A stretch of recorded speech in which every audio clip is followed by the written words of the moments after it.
Señoras y señores, la alegría de volver a saludarlos una vez más. Y darles la bienvenida al único programa de ecología de la televisión argentina. ¿Cómo estamos? Muy bien, ¿y vos? Bien, la verdad que muy bien, muy contento, como siempre. Una jornada más en el ecoparque. Gracias por decir las cosas que yo no digo. ¿Querés decir la otra también? Exacto, que si acercan su celular al código QR que aparece en pantalla, pueden adentrarse al mundo de información que tenemos para ustedes. Por suerte la tenemos a ella, yo te acompaño. No, por favor, vos tenés mucho para contarnos hoy, arranca. Bueno, emocional, sentimental, nostálgico y melancólico, como bien me conoces. Bien. Volví a un lugar que no iba desde 2019. Ok, ¿a dónde? Una de mis primeras notas en este maravilloso programa, que es el Paseo Ambiental del Sur. Bien, contanos qué es eso. Paseo Ambiental del Sur se encuentra en el CIFA, que es el Centro de Información y Formación Ambiental, que depende del gobierno de la Ciudad de Buenos Aires. Él ofrece a todos los vecinos de las cercanías, pero también de toda la ciudad, un espacio interactivo, didáctico, educativo, para conocer y estar más cerca de la naturaleza, con una huerta, por ejemplo, con un laboratorio. Así que vamos a ir conociendo hoy y en programas subsiguientes también en profundidad todo lo que se puede encontrar ahí y también lo melancólico, por supuesto. Hice el ejercicio de ver aquella nota. Ok. Fuerte. Muchos cambios. Muchos cambios físicos. Bueno, crecimiento. Crecimiento, por supuesto, pero interesante. Si quieren hacerlo, no me cuenten, por favor, sus observaciones, simplemente háganlo y diviértanse. Y un lugar que recomendamos ir a conocer a todo el mundo, a mí es un lugar que me parece buenísimo para ir de ¿cómo se llaman estas salidas de los colegios? Exactamente. ¿No? De excursión. No solo colegios, sino también, por ejemplo, Cualquier adultos vecino. mayores. Cualquier vecino que quiera saber cómo funcionan estas cosas en el gobierno de la ciudad pueda acercarse y participar. Está buenísimo. Lo vamos a ver en un ratito nada más. Buenísimo. Yo fui a visitar a un emprendimiento. Bien. Porque apareció uno que recupera algo nuevo para mí, que Bien. nunca habíamos visto hasta ahora, por lo menos en el programa no lo habíamos visto. Intriga. Intriga total, no, y es a partir de un producto que también me interpeló un montón porque es con los descartes que suceden de la reparación de bicicletas. Bien, las bicicletas es algo que a vos te circunda en la vida. Me mueve, digamos. Te mueve también, por supuesto. En todos sus sentidos. Y la chica se llama Agus, como yo, una tocaya, que hace joyerías, accesorios que nos pueden acompañar el día a día a partir de este descarte. Y queda divino, ya van a ver, súper canchero. A mí me encantan estas propuestas y sobre todo cuando logran darnos un producto que decís, che, esto lo usaría. Y se lo muestro a mis amigas y me dicen, che, está buenísimo. Entonces, nada, me encanta poder compartirlo con ustedes y poder mostrar la cantidad de cosas que se pueden hacer con cosas que vemos, que consideramos residuos, ¿no? ¿Cómo te llevas con el querido invierno? Yo soy más team verano. Team verano normal, no team verano calentamiento global. Claro, no team verano olas de calor. Exacto. Bien, perfecto.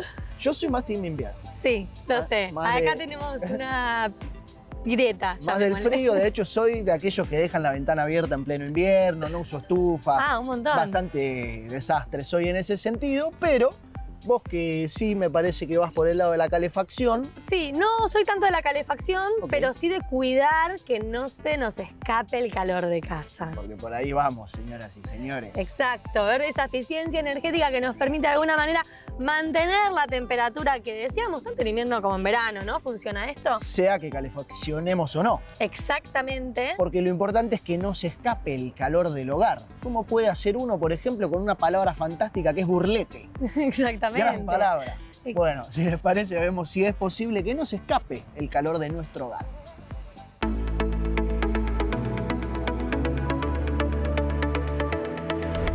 ¿Es posible que el calor se escape de tu casa? Si alguna vez sentiste que la calefacción no alcanza aunque esté al máximo o que vivís más abrigado adentro que afuera, hay mucho por hacer. Pongamos manos a la obra. Empecemos por lo básico. Una casa mal aislada es como un termo sin tapa. Según estudios de eficiencia energética, el 30% del calor de un hogar se pierde por el techo, un 25% por las paredes, un 15% por las puertas y ventanas y otro tanto por el piso. La buena noticia, mucho de eso se puede evitar con soluciones simples, creativas y accesibles. Te cuento algunas. Las ventanas son traicioneras. Una rendija minúscula y ya se cuela el frío. Usa burletes y selladores. Si podés, coloca doble vidrio con marcos de PVC en lugar de metal y persianas. Son la primera barrera para el viento y la lluvia. Lo ideal es que las levantes cuando hay sol y las bajes cuando desciende la temperatura. Es importante que la caja de taparrollos esté cerrada y las cortinas suman. Para la puerta, un clásico truco de la abuela. La toalla enrollada contra la base. Simple, efectivo, cero costo. Cerrá ambientes que no uses. Si tu casa tiene cielo raso, sin aislamiento, el calor literalmente sube y desaparece. Una capa de lana de vidrio o incluso materiales reciclados pueden marcar una gran diferencia. En las paredes, detalles como estanterías con libros funcionan como barreras adicionales. También existen pinturas con microesferas que reflejan el calor hacia adentro. La innovación no siempre viene en envase caro. Vamos al piso. Si tus pies están fríos, es muy probable que te descubras tiritando. Alfombras que puedas desenrollar en invierno, pisos flotantes o de madera ayudan más de lo que crees. No se trata solo de confort, se trata de eficiencia, ahorro y sustentabilidad. Cada grado que retenés dentro de tu casa es un grado que no necesitas generar con combustibles fósiles. Y eso, multiplicado por millones de hogares, hace una diferencia enorme. Es posible.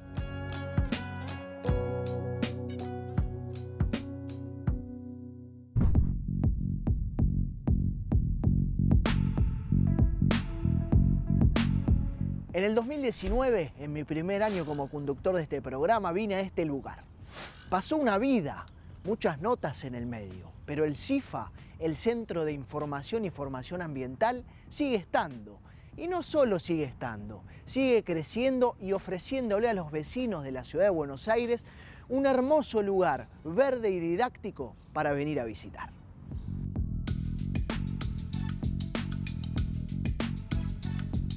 Al sur de la ciudad, en el barrio de Villa Soldati, un espacio demostrativo y de concientización, con arquitectura sustentable, un vivero de nativas, huerta en suelo e hidropónica, un sector de compostaje, un humedal y energías renovables, con paneles solares y aerogeneradores, lo que la transforma en una verdadera aula abierta para todos los vecinos de la ciudad, porque todos los vecinos pueden conocerla. Y que se deja lucir a partir de lo que conocemos hoy, el Paseo Ambiental del Sur.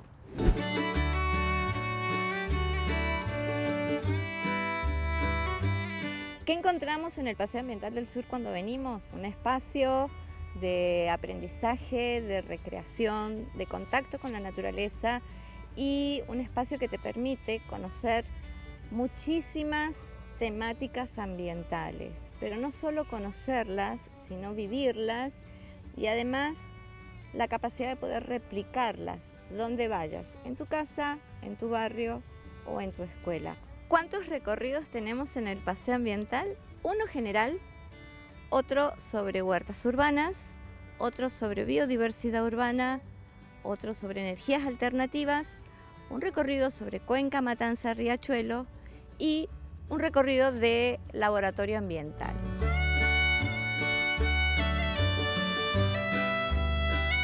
¿Cómo habrá sido la vegetación tiempo atrás en lo que hoy es la avenida Rivadavia, en el barrio de Flores y Caballito, bajando hasta la avenida Corrientes, en el Luna Park, y yendo hasta la ribera del Río de la Plata, pasando por Puerto Madero? Eso es lo que trata de demostrar la caminería, por donde estoy caminando, la vegetación que formó parte de nuestra ciudad desde el Espinal hasta el Humedal, demostrando lo que era el delta del Paraná y la pampa húmeda, la vegetación y el paisaje verde en nuestra querida ciudad de Buenos Aires.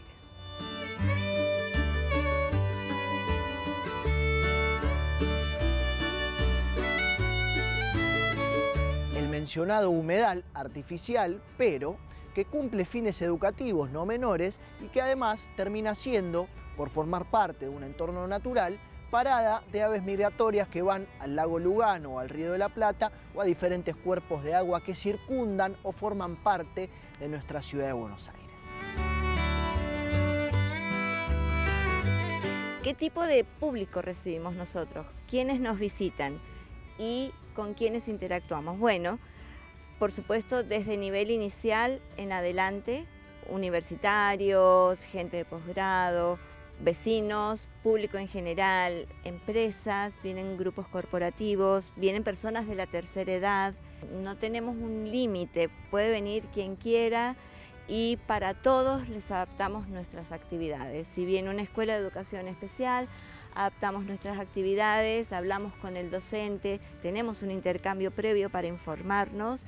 Si viene un grupo de personas mayores, los recibimos con muchísimo amor. Siempre recibimos a todo el mundo y tratamos de que el paseo, ese recorrido que dura 1 hora, sea del mayor disfrute posible.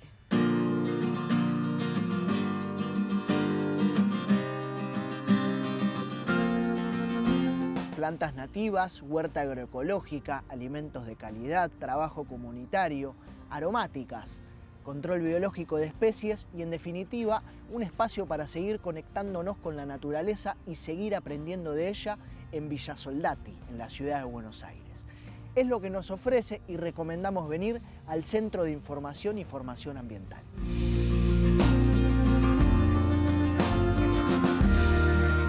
Les recomiendo que vengan. Es un lugar hermoso, es un oasis en el sur de la ciudad que hay que aprovecharlo, ¿sí? Es un pulmón, te pone en contacto con la naturaleza, te hace reflexionar sobre muchas cosas y bueno, todo lo bonito que tenemos que aprovecharlo y conocerlo, porque en ambiente, para poder cuidar y conservar, primero hay que conocerlo.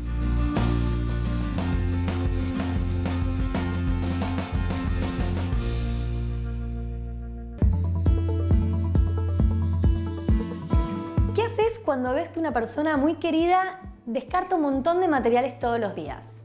Bueno, a ella, Agustina, mi tocaya, no le dio igual. Ella con su visión innovadora y original, él, su pareja, bicicletero, y lo mejor siempre viene de la unión de los dos mundos. De ver los descartes que quedaban en el taller, cadenas rotas, rayos, cámaras, surgió una idea. ¿Y si todo eso podía transformarse en algo nuevo, lindo, con estilo y con una historia detrás? Así nació este emprendimiento, Reuticletas, que es de esos emprendimientos que a mí me encantan. De esos que ven un problema y en vez de ignorarlo, lo agarran y lo transforman en una oportunidad.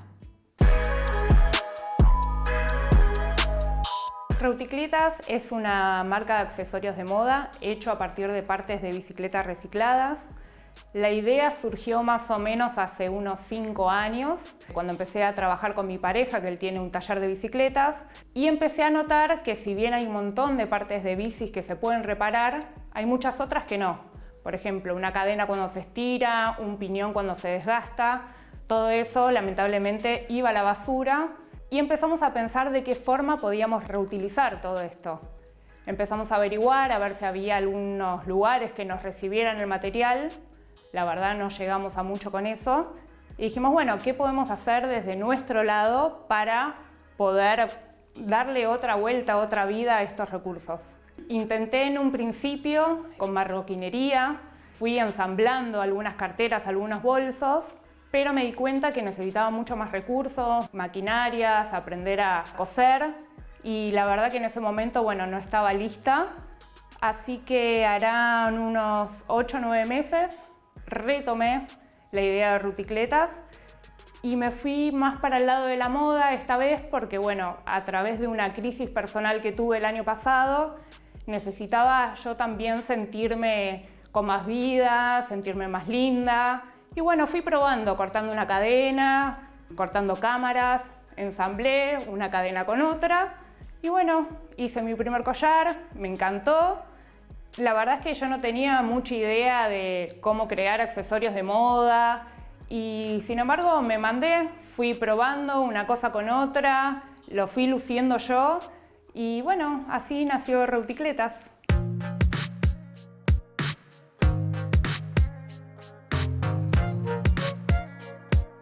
Los materiales que más utilizo en este momento son cadenas de bicicleta, cámaras y grapodinas. Las grapodinas, por lo general, los podemos encontrar dentro de las masas de las bicis o de los juegos de dirección, que son unas bolitas como las que tengo acá. Y con esto hago cinturones, hago collares, pecheras, Ahora lancé un nuevo modelo de tiradores, que también los hago con cámara de bici, cadenas y piñones. Mi idea con Reuticletas principalmente es poder llegar a un público joven, urbano, que le guste la bici, y aquellos que quieren intentar moverse en ámbitos más naturales o quizás están buscando formas de consumir de una manera más responsable. Parte de haber arrancado con Reuticletas fue porque primero quería emprender. No me daba igual de qué forma emprender. Necesitaba y quería que tuviese algún condimento donde pudiese reutilizar cosas. Hay mucho material dando vueltas en la calle, en las oficinas, en los locales, que se pueden rescatar y se puede generar nuevos materiales, le podemos dar nueva vida. Creo que podemos hacer las cosas diferentes, tanto en la producción como en el consumo. Entonces, esta idea de Reuticletas era justamente eso. Y que sean accesorios de moda permite poder usarlo en un montón de escenarios, tanto en la calle, en algún desfile, cuando tenés un casamiento, una fiesta. Y eso, bueno, obviamente me motivó mucho más, y ver a las mujeres o a los hombres vestir con Reuticletas, la verdad que me genera un placer y una alegría enorme. Este tipo de proyectos me generan muchísima admiración, porque nos demuestran que la economía circular no es algo lejano ni inalcanzable, sino todo lo contrario. Puede arrancar en un taller, en una pareja o con una chispa de creatividad. Lo que para muchos es basura, para otros tiene un gran potencial. Y cuando se lo combina con diseño, amor por lo que se hace y ganas de generar un cambio, el resultado está a la vista. Accesorios con historia, con identidad y con un mensaje que vale la pena contar.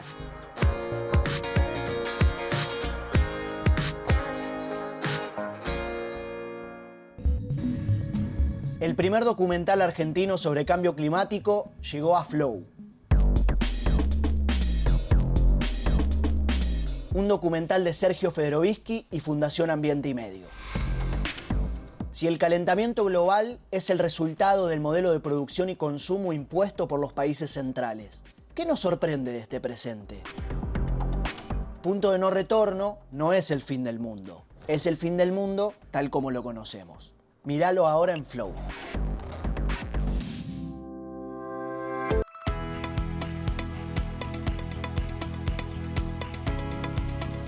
Nostálgico y melancólico, no, mentira, no voy a seguir por ese camino, pero sí como amante de la historia, un poquito se relaciona con eso, me declaro fanático de los naturalistas en general, pero de aquellos que no son argentinos, pero que vinieron a nuestro país, se enamoraron, se quedaron acá, y que si uno así rápido le pregunta a alguien ¿de qué nacionalidad es Carlos Spegazzini?, uno puede decir que es argentino. ¿Acá? Claro, porque ha hecho gran parte de su historia acá.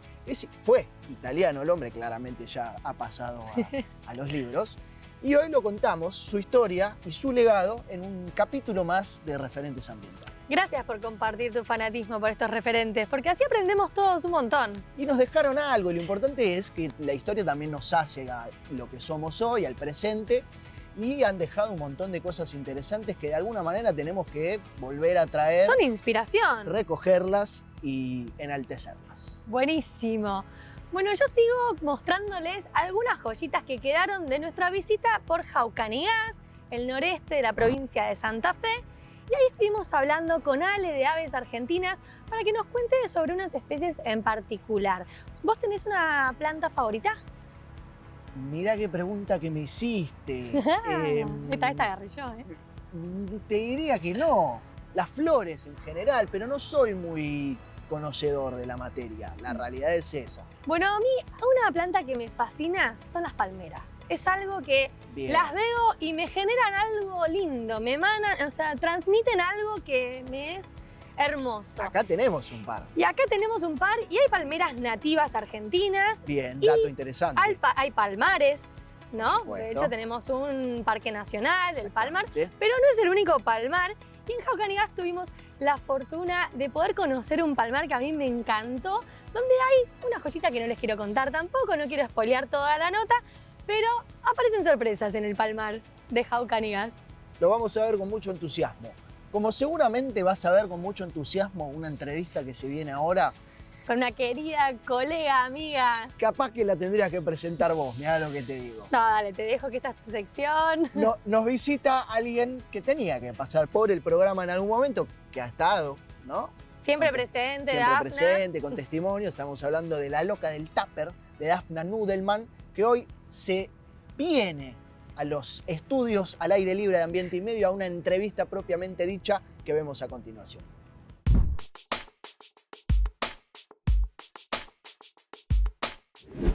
Dafna Nudelman es especialista en economía circular, en sustentabilidad, en comunicación, en activismo. Escribió un libro que ya lo vamos a mostrar y tiene para mí uno de los mejores nombres artísticos que escuché en mi vida, La loca del tupper. La loca del tupper, así es. ¿Todo bien? Todo bien, qué bueno estar acá, gracias por la invitación. Un placer. ¿Cómo te manejás con el activismo imperfecto que militás muy fuertemente y me encanta? Bueno, el activismo imperfecto es un concepto que creo que acá en el programa lo hablaron muchas veces. Tenemos en la vida un montón de cosas para hacer, que tenemos que hacer bien, desde trabajar, desde cómo nos relacionamos con las personas, cómo comemos, y a todo eso, que ya es bastante abrumador de por sí, desde el activismo ambiental le estamos sumando, tenemos que, la forma en la que hacemos todo esto encima tiene que estar alineado con cuidar el planeta, con reducir el impacto que tenemos con nuestras decisiones cotidianas, y eso es un esfuerzo adicional. Si una persona fuera como la heroína o el héroe que hace todo perfecto y tiene huella cero, me acuerdo que incluso hubo una película llamada No Impact Man, como el hombre sin impacto. Imaginémonos que eso es posible. ¿Qué cambia? ¿Qué cambia para el resto del mundo que haya una persona que no tiene impacto? Necesitamos en todo caso justamente sumar que todas las personas seamos un poquito imperfectamente, pero que tengamos más hábitos sustentables, más hábitos alineados a la sustentabilidad y la regeneración. El título de tu libro, que estamos viendo en Sí. este momento, me da un perfecto pie para preguntarte básicamente lo que el título indica, que es cómo llegamos a esta situación, que más o menos obviamente está explicado ahí, el que quiera leerlo obviamente se va a enterar, pero también nos propone cómo arreglarlo. Y quiero Sí. que de alguna manera nos cuentes eso. ¿Cómo rompimos el mundo y cómo podemos arreglarlo? Es el título. Gracias por contarlo, porque no lo había dicho. Cómo rompimos el mundo viene un poco a que repensemos como la perspectiva histórica de cómo llegamos a este momento. Primero, qué es lo que está pasando, ¿no? Entender un poco en qué consiste la crisis climática, la crisis ecológica, la crisis ecosistémica, la pérdida de biodiversidad, todos estos temas que quizás, bueno, tenemos el concepto, ¿qué significa? No tiene un lenguaje académico. Y sí, lo que precisamente viene como la segunda parte de entender, bueno, quizás cómo llegamos acá, que como el título, ¿no? De una serie de eventos desafortunados. O sea, siempre quisimos en verdad hacerlo mejor, quisimos como mejorar diferentes cosas, resolver problemas. También ahora yo creo que pasa que estamos tratando de resolver problemas hoy que probablemente la solución de hoy sea el problema del futuro. O sea, ¿qué hace? Ahora queremos decir, bueno, vamos a hacer energías renovables. Perfecto. ¿Qué hacemos después con las aspas de los molinos de viento cuando tenemos que jubilarlas porque ya llegaron al fin de su vida útil? ¿Estamos pensando en qué pasa con eso? Porque esa es una solución y después tenemos otro problema. En el libro hablo de diferentes temas que puede ser desde... Yo lo digo como cómo consumimos en general. Cómo consumimos alimentos, cómo consumimos indumentaria, ropa, cómo nos vestimos, cómo nos trasladamos, la electrónica, la basura claramente, qué hacemos con lo que consumimos al momento de descartarlo y qué tienen que hacer después también las ciudades, ¿no? A nivel municipal, más chiquitito, a nivel nacional los países, qué hacemos con las empresas chicas, las empresas más grandes, cómo empezamos a cambiar, porque hay una transición, ¿no? No podemos llegar de donde estamos a donde queremos estar de un día para el otro, mágicamente apretando un botón. Hay que hacer una transición que va a ser, bueno, turbulenta. Como persona pública en las redes sociales con más de 100.000 seguidores, seguro tenés un tacto y un termómetro que me interesa saber acerca de los temas que más movieron a la gente que fuiste contando a lo largo del tiempo. ¿Cuáles son? Sí, ¿cuáles son? ¿Cuáles son esos temas que generaron más debate, Bueno. más controversia, más comentarios, más Mira, me gusta, lo que fuera? Por decir algo que me acordé hace poquito, Se generó muchísima polémica cuando conté que dejé de teñirme y que me dejé las canas al natural, por más que podría teñirme con opciones más ecológicas, ¿no? Como que hay un paso primero, que es lo que hice de hecho, que es elegir opciones más ecológicas para teñirme, como la henna, o ahora también se consigue el índigo para generar diferentes tonos. La limpieza es un tema que apasiona muchísimo, entonces la limpieza sustentable y qué productos de limpieza podemos usar, cómo podemos reemplazar los productos que compramos en el supermercado por opciones menos tóxicas y más sustentables, con menos packaging. Y ahora estoy tratando de ver qué pasa, no, es algo como muy nuevito de esta semana, qué pasa con el tema de comprar usado. Está muy bien, sobre todo teniendo en cuenta que aquellas cosas que ya están producidas obviamente generan menos impacto que Exactamente, ¿no? Como que lo más sustentable es lo que ya está producido. Profundizo ahí para cerrar la entrevista, para que nos dejes un mensaje a los consumidores de alguna manera. ¿Qué tenemos que tener en cuenta a la hora de cuando decidimos realizar una compra?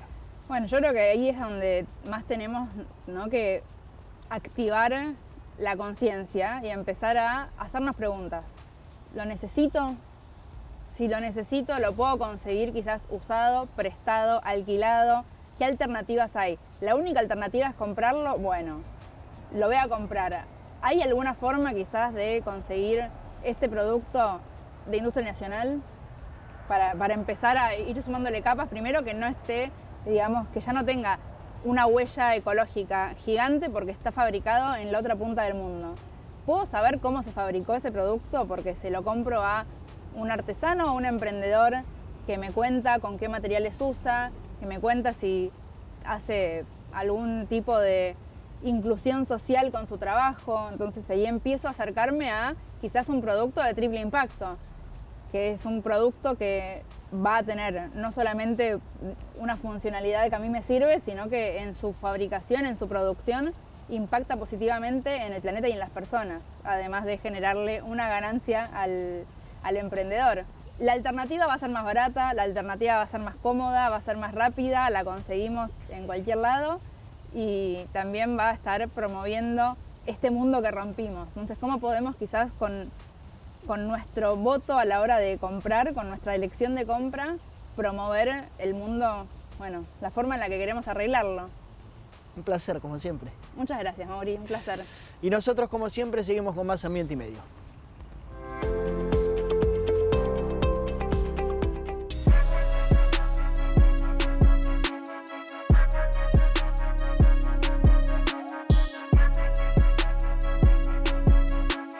En nuestro recorrido para conocer todo el sitio de Jaucanigás, hicimos un paseo en 4x4 por el Bajo Bénica, donde nos encontramos con inmensos palmares. ¿Nos contás un poco de qué se trata esta especie particular que habita esta región? Bueno, esta palmera se llama carandaú, que quiere decir, carandá es palmera y hace notar que crece en lugares que se inundan, ¿sí? Y es una palmera muy adaptada a suelos salinos, que son propios de los sedimentos de la región chaqueña que llegan hasta aquí a través del Bermejo. Y esos suelos salinos, ella es muy rústica, puede crecer ahí muy bien, pero bueno, para crecer necesita que no haya agua y sus coquitos, que todas las palmeras tienen cocos que son pequeñitos, son transportados por el agua. Cuando baja la creciente suelen germinar y una vez que empiezan a crecer ya después resisten las inundaciones. Son palmeras muy altas que alcanzan densidades importantes y forman un paisaje muy lindo. Los palmares son paisajes muy lindos que tienen también su fauna particular, ¿no? Por ejemplo, el trepador grande, que es una especie que vive en estas palmeras, o los carpinteros que a veces hacen huecos en sus troncos. Las palmeras tienen otra característica, tienen una yema de crecimiento única en la punta, que es el palmito, donde se extrae el palmito. Esa yema de crecimiento está protegida por hojas que son muy duras y espinosas en las palmeras, con lo cual son muy resistentes a los fuegos y muchas veces los ambientes que los biólogos llamamos pirófilos, que se suelen quemar, sea naturalmente o por acción del hombre, estas palmeras se ven favorecidas por esos fuegos porque le quita competencia con otras plantas, ¿no? Y bueno, en el Bajo Bénica encontramos una cosa que es muy particular. Las palmeras estas tienen una sola yema de crecimiento y generalmente tienen una sola copa. Pero hay, Perdón, te hago un sí. paréntesis. Esto es algo único en el mundo que nos sorprendió muchísimo a todos y nos encantó. Seguí. Bueno, claro, es algo único en el mundo porque hay una palmera en este bajo que seguramente su yema ha sido intervenida por algún insecto, por algún problema, y han crecido, digamos, 4 ramificaciones. Entonces tiene 4 copas la palmera que en forma, vamos a llamarlo como de parecida a tridente de un diablo o un tenedor, digamos. Y es verdaderamente algo único en el mundo, ¿no? Único en el mundo que se puede ver acá en Jaucanigas. Palmera de 4 gajos, industria argentina.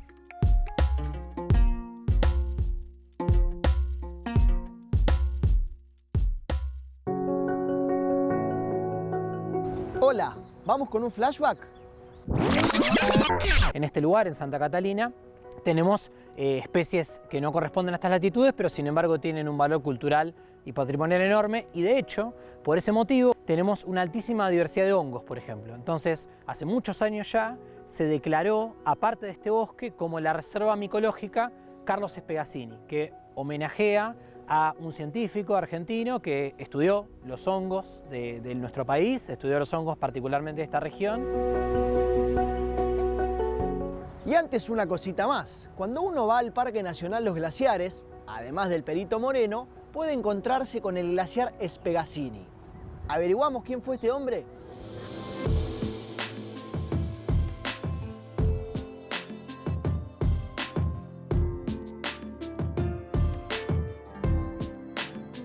El 20 de abril de 1858, en Turín, Italia, nacía Carlo Luigi Spegazzini, para nosotros Carlos Luis Spegazzini, biólogo y, como fue recién mencionado, micólogo ítalo-argentino.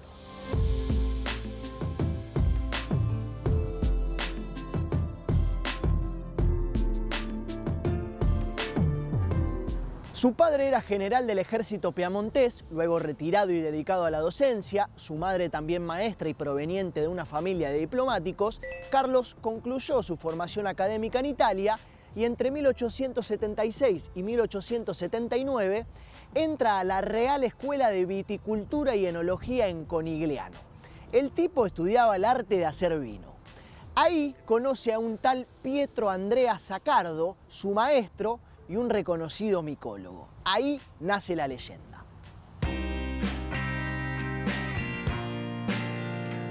Sus primeras publicaciones giraron en torno a hongos parasitarios en la vid.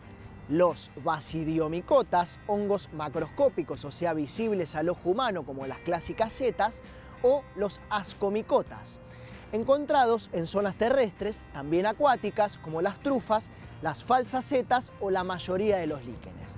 Todos hongos predominantes en el norte italiano, de donde era su Turín natal.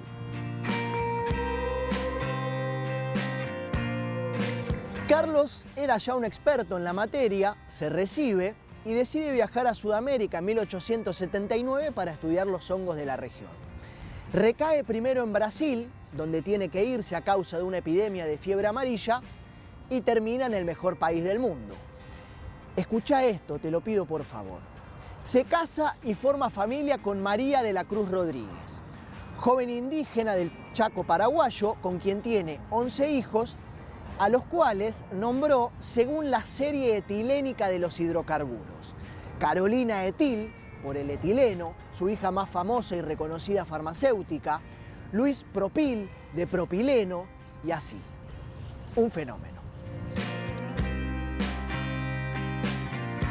Entra a la Facultad de Naturales de la UBA, expediciona a la Patagonia, por eso termina teniendo un glaciar a su nombre, y empieza a catalogar hongos. Alrededor de 1100 en total, de los cuales la mayoría eran nuevos.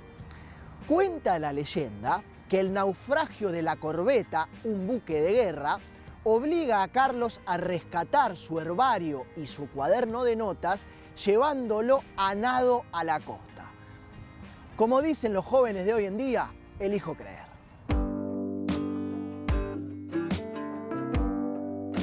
Uno de sus capítulos más importantes es en la ciudad de La Plata, lugar en donde termina muriendo y en donde integra la comisión encargada del emplazamiento de la entonces nueva capital de la provincia de Buenos Aires. Participa de la creación de la Universidad Nacional de La Plata y entra a trabajar como docente en la Facultad de Agronomía. Por eso, al principio del informe mencionamos su gran influencia en la Reserva de Santa Catalina. La flora micológica argentina, antes de Spegazzini, contaba con menos de 50 especies. Es por esto que es reconocido como uno de los micólogos más importantes de la época, pero también de la historia. Calles a su nombre, un glaciar, una localidad en la provincia de Buenos Aires y un capítulo de la sección de referentes ambientales le rinden homenaje a quien, debilitado en energía y salud por la muerte de su hija Etil, fallece el 1 de junio de 1926.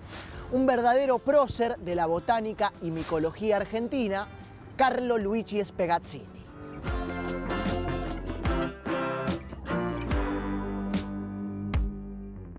Si querés cuidar el ambiente, no hagas esto.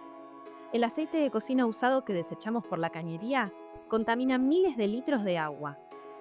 Con solo algunos cambios, tu aceite de cocina usado puede recuperarse y transformarse en energía. En este curso gratuito te explicamos cómo transformar el problema en una solución. Ya disponible en ecoauladigital.org.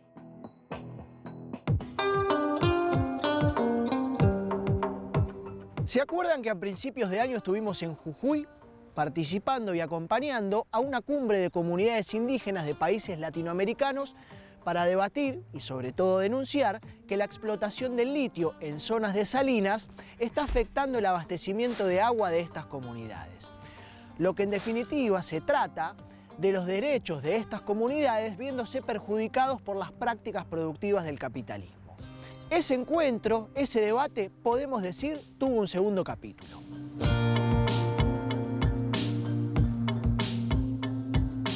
En Nueva York, entre el 21 de abril y el 2 de mayo, tuvo lugar el Foro Permanente de Naciones Unidas para Cuestiones Indígenas. El foro fue creado en 2002 para debatir sobre cuestiones indígenas relacionadas al desarrollo económico y social, la cultura, el ambiente, la educación, la salud y los derechos humanos.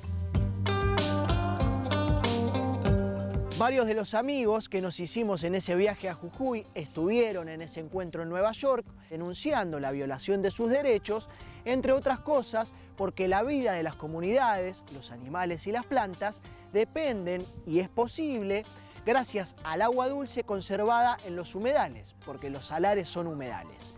Proyectos mineros que no realizan los debidos estudios de impacto ambiental y el pedido de consentimiento libre e informado atentan contra esa vida posible.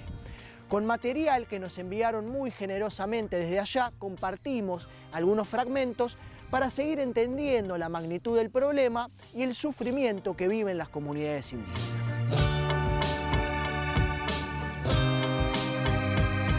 Estamos aquí en la 24 sesión del Foro Permanente de Pueblos Indígenas de la ONU en Nueva York. Vamos a presentar distintas temáticas y problemáticas respecto a las áreas de salud, educación y socioambientales. Es muy importante que la voz de los pueblos andinos transfronterizos sea escuchada, ya que somos quienes hemos estado conservando el medio ambiente y la cultura por siglos. Me dirijo a usted para informar sobre la violencia de los derechos colectivos en motivo de la exploración y explotación del litio que está abajo del salar de la laguna, cual algunas de nuestras comunidades, por ejemplo el proyecto de la mina Agonic, Litio Energy y la mina Guayatayoc 3, que respectivamente están ubicados en parte de mi comunidad y la comunidad de Rinconadía. Ambos casos, los estudios de nuestros técnicos notaron la falta de consulta en nuestras comunidades, así como la falta de un estudio de línea de base en los estudios de los impactos ambientales. En Jujuy no existe legislación alguna en regulación para los procedimientos de consulta. Es por eso que en el 2015 entre todas las comunidades elaboramos un protocolo de consulta a las empresas mineras de litio. Existen cumplimiento de los principios rectores sobre las empresas y derechos humanos de las Naciones Unidas, así como la política de salvaguardar los pueblos indígenas de los bancos multilaterales, el desarrollo, y a las comunidades internacionales el enérgico repudio de toda la minería de litio que con inquisición de los países contribuyan a la violación de los derechos de nuestras tierras, territorios y recursos con la elaboración de un instrumento internacional que participación indígena detalle las obligaciones de los países y proteja nuestros derechos en el marco de procedimiento minero y evaluación de los impactos ambientales. Muchísimas gracias. La minería de litio, elemento utilizado para dispositivos electrónicos y baterías de autos eléctricos, viene en un alza y con una codicia que resulta imposible que no genere catástrofes ambientales. Se proyecta que para el año 2030 la venta de vehículos eléctricos representa un 35% del total. Vehículos eléctricos que se presentaban como una solución a los de combustión tradicional para evitar la quema de combustibles fósiles y la emisión de gases de efecto invernadero, pero que de vuelta son las lógicas del mercado las que predominan y no una sostenibilidad ambiental. En ese encuentro, a principios de año en Jujuy, los más de 200 representantes de comunidades indígenas de Argentina, Bolivia, Chile y Perú, entre otros, elaboraron una declaración final exigiendo un instrumento internacional con participación indígena que detalle las obligaciones de los países a fin de proteger sus derechos en el marco de procedimientos mineros y de evaluación de impactos ambientales. Hoy, desde la Coordinación General de la Unidad de Pertenencia y Defensa Territorial de la Comunidad Licanantay de Toconao de Chile, vengo a representar a mi comunidad, cuyo territorio es parte del llamado Triángulo del Litio.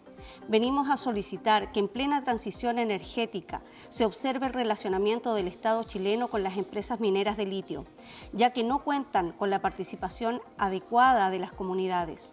Nuestros líderes dirigenciales, en representación del borde sur del Salar de Atacama, llevan la difícil tarea de dialogar con el Estado y la minería en el proceso de la Estrategia Nacional del Litio.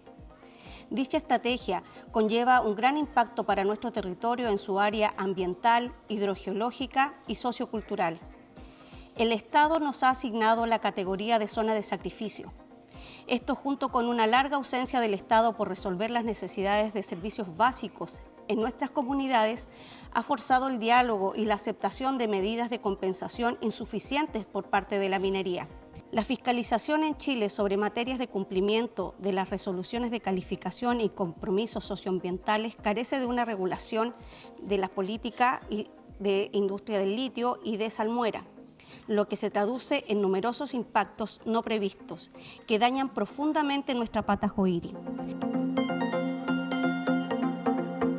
Señora Presidenta, desde la última sesión del Foro, las Naciones Unidas adoptó el Pacto del Futuro y sus anexos, en los que hace referencia a la necesidad de seguir trabajando unidos de cara a la protección de los pueblos indígenas del mundo.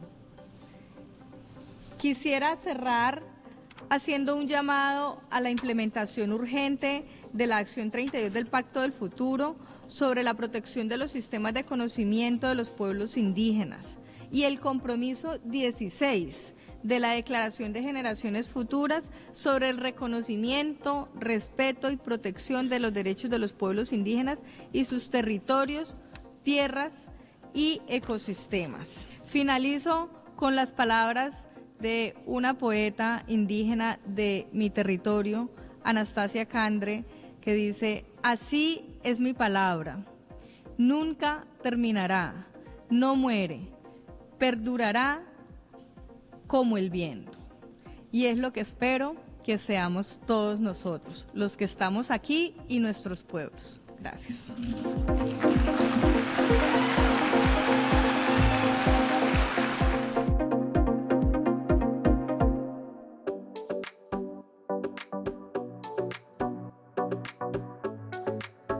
Nosotros somos los otros animales, titula su investigación Dominique Lestel, académico y filósofo francés, sobre los animales. Los seres humanos existimos y solo existimos en interacción con los demás seres vivos del planeta, no solo los animales, sino las plantas y los hongos.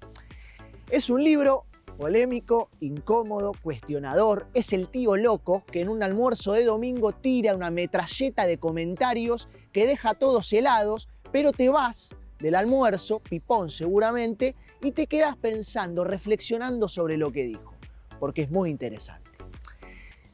Cuestiona la relación con los animales no desde el punto de vista de los zoológicos o la pérdida de biodiversidad, que también por supuesto, sino la relación actual con los animales. Los de compañía, los domésticos, para él no existen, por ejemplo, hoy los animales salvajes, porque no existe entorno ni espacio alguno que no esté intervenido por la acción humana. Incluso los presuntamente animales salvajes que están en las áreas protegidas, porque las áreas protegidas están delimitadas y accionadas por el humano.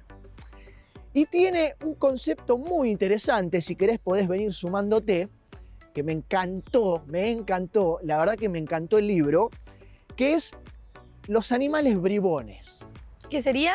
Los animales bribones son aquellos que viven en medio de los humanos, pero que hacen su vida, que su accionar, su comportamiento, su forma de ser, su cotidianidad, no está influida, a pesar de que están entre nosotros, por los seres humanos. Por ejemplo. ¿No se te ocurre ninguno? Es difícil la pregunta. Pienso. Hay un animal que tiene mala prensa. Pienso en una rata. La rata es el animal bribón por excelencia. Ahí te va, felicito, muy bien. Porque claramente viven entre nosotros. Hace la suya. Por Estamos eso. hablando de las de alcantarilla, Sí, no las sí, domésticas, claramente. Viven entre nosotros, pero no les damos 5 de bola, básicamente. No, y existen a pesar de que la mayoría no las quiere cerca. Exactamente. Y tienen, insisto, muy mala prensa. Recomiendo profundamente a Dominique porque cuestiona, nos lleva a pensar la relación con los Te lo animales. iba a pedir prestado porque me parece interesante y necesario soltar el antropocentrismo, ¿no? Alejarnos esto de que somos los únicos, los más importantes. Y esto que dijiste que te deja pensando me resulta como siempre muy interesante. Muy interesante, la verdad que sí, la pasé muy bien leyéndolo y espero que también la hayan pasado ellos bonito con nosotros. Es Que un les poco haya la idea. gustado acompañarnos en este domingo, en esta nueva jornada en Ambiente y Medio. Que somos Fundación Ambiente y Medio, primero que nada y antes que todo, y hacemos y creamos. Periodismo y contenido ambiental. Esperamos vernos el domingo próximo. Y nos vemos. ¿Nos acompañan? Para allá. Vamos. Bien. Chao.